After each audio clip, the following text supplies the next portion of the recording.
nonprofit organization. Additionally, we have the experience of a former collegiate All-American basketball player, Dr. Athey, who went on to become a national leading sport and performance psychologist, a high-ranking university administrator, and a performance psychologist for elite special warfare operators. Over the past 4 decades, we have each researched and written about the signs indicating that an organization or group possesses an organizational culture of resilience. Shared aspirations and goals that are clearly defined and easily measured are essential for the collective group. Resilient organizations demonstrate reciprocal support and collaboration among members. Think of it as a Three Musketeers, one for all and all for one approach. There is also an attitude of no one left behind in a crisis. There is a collaborative interdependency, wherein the success of the individual is intertwined with the overall success of the organization, and success is maximized through collaboration. Additionally, the members of the organization possess shared values in terms of how the organization's goals should be achieved, and there exists a high degree of cohesion.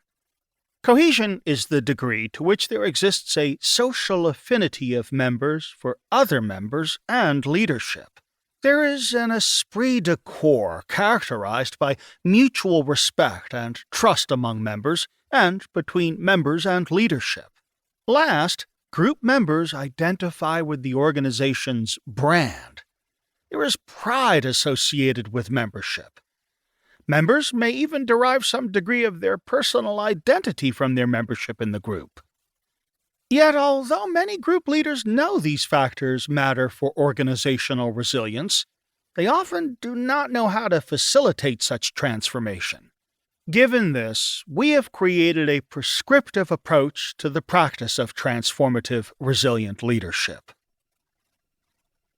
Developing our prescriptive approach. Based on work originally done in China, we co-authored a book on resilient leadership in 2010.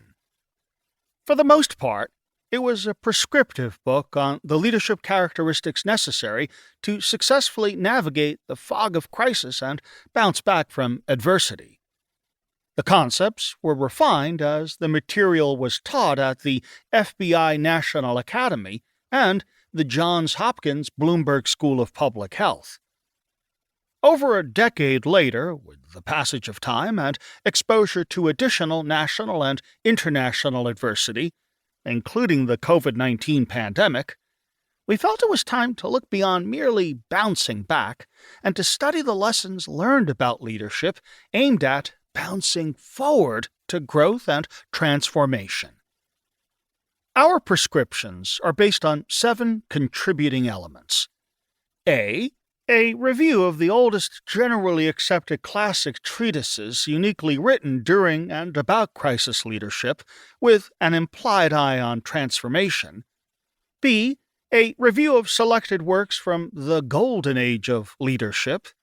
C. Our own research on presidential leadership in crisis, from which tremendous transformations to American society ultimately arose.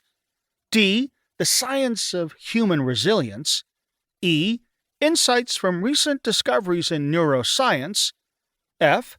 Exclusive interviews with some of the most noteworthy transformative leaders within their respective industries, and of whom you've probably never heard.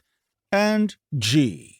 The author's direct observations of, and research into, the critical periods of uncertainty or adversity that have served as milestones for the last 50 years of Western history, and that are greatly influencing our future, including the London Blitz, the domestic terrorism in Oklahoma City, the First Gulf War, the attack on the World Trade Center and the attacks of September 11, 2001, the SARS pandemic, the oil spill in the Gulf of Mexico, Hurricane Katrina, and the COVID-19 pandemic.